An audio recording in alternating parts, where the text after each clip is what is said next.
Happy Friday, everyone. It's Jazz, it's the West Ham Irons channel, and something really important is going to happen tomorrow. Jazz is going to get a haircut, a much awaited haircut.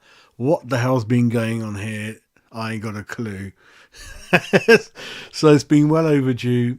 Be back to normal after tomorrow. But yeah, TGA Friday. Hope everyone's doing well. Looking forward to the weekend, and we've got a clash with Everton tomorrow at Goodison Park. I've been hearing there's been a lot of tickets available if you want to go to one of the last chances to go to Goodison Park.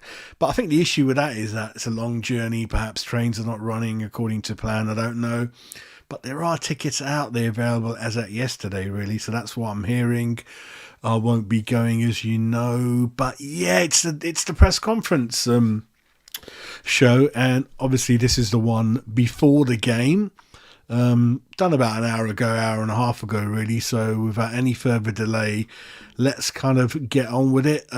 First of all, I have read through this, obviously analysed it, and it's not a great exciting press conference, I'm afraid, but listen, we just have to get through it. And then I always said the most important thing about this is you gauge into the mind of the manager, how they're feeling mentally, what they're thinking, and that gives me a lot of things going into the game, really. So the first question was, Monday night's win over Brentford.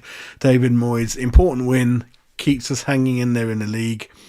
We had a great start in the game, went about it in the right way. Credit to the players with the way they went about the job.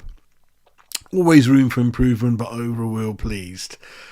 Right, went about it in the right way. So why have they been going about it in the wrong way for the past 7-8 games then before this game? Really odd. For me, I told you, it's just down tools from the players, crying like babies that Paqueta ain't playing, and over-reliance on one player, and we haven't kind of dealt with that issue in the window, really. So very, very interesting from there. He was asked about Lucas Paqueta. He said he was concerned about him coming back from injury, but he was great.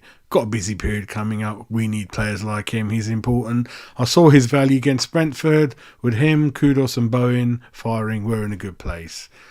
Right, self-explanatory. Nothing more to say about that. Asked about Jared Bowen.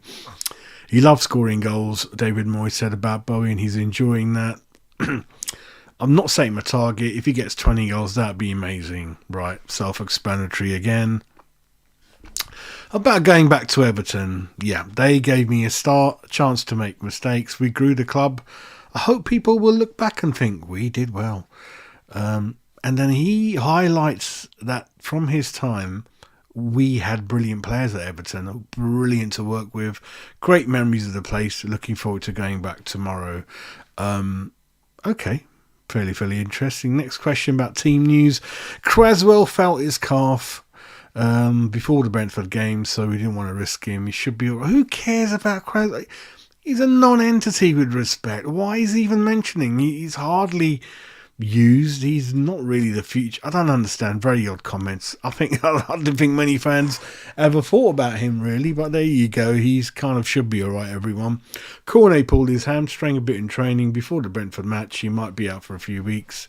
At the moment, they're the only two in the injury category. This actually reminds me of an article I saw this morning. So we have had the fewest injuries, so if you look at the league table in terms of the fewest injuries clubs have had, we're second highest on the table. So we've hardly had any injuries. And that's why I was going back to how ineffective the squad is, the bench. It's just ineffective. It's the second oldest team in the league. They don't get injured, but that tells you that you lose 1-2 players, which is nothing for most clubs, and we just fall apart. Not a good show. Everton, Goodison Park, brilliant stadium, he says, great atmosphere, great backing, great people, got a decent record there. We'll see what happens. Again, going back to that, I've been watching the developments in Goodison Park and very, very jealous, very, very envious of something that looks really, really great. It's kind of, I think it's near the dockyards, near the waters there. It looks brilliant, but it's something you own, it's yours. and which we can't say. And even Goodison Park, which by no imagination is going to be one of the biggest grounds out there or one of the most expensive ones out there, it looks so much better than London Stadium. London Stadium is shit. I think it's shit to look at from the outside. It's fucking average inside. And when you look at all the teams, I think Crystal Palace, I've seen the plans for Crystal Palace, looks brilliant, giving back something to the local community there. It's brilliant. And I'm envious, mate. We're renting a shithole, a soulless bowl. It's fucking crap. And I'm jealous of even Goodison Park. It's yours. Your owners have put something into it. They took time looking for the good location. I'm sure they spoke to the community, the fans, and what they wanted, what they don't want, something we fucking didn't even get.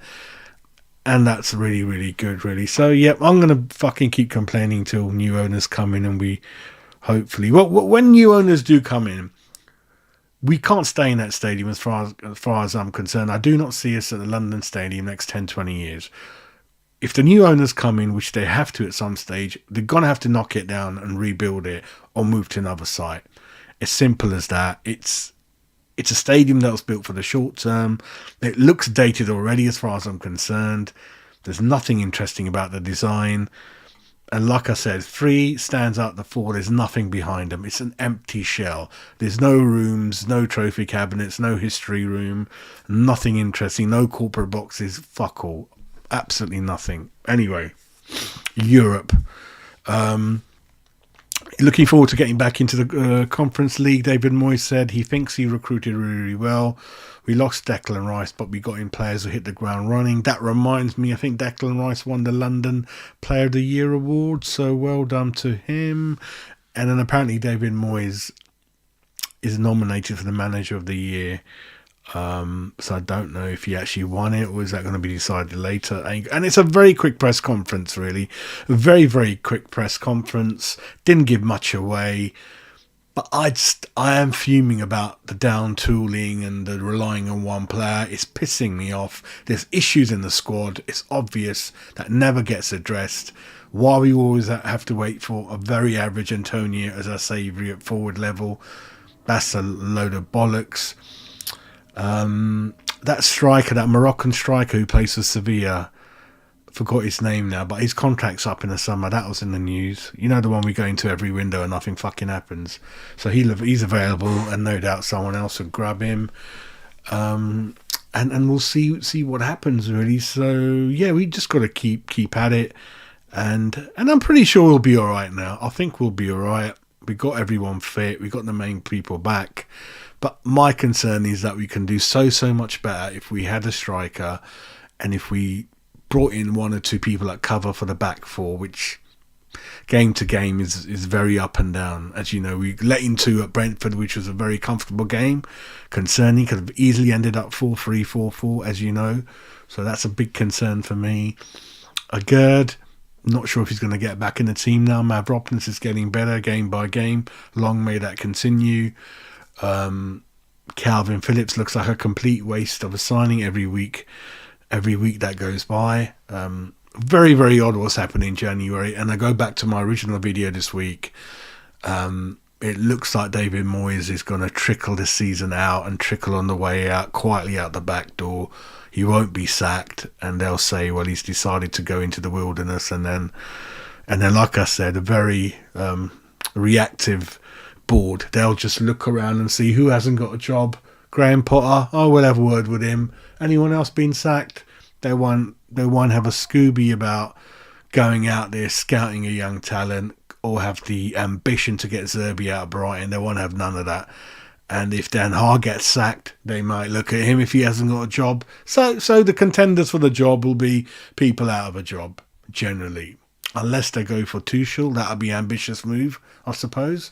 Links with Tim Steidten.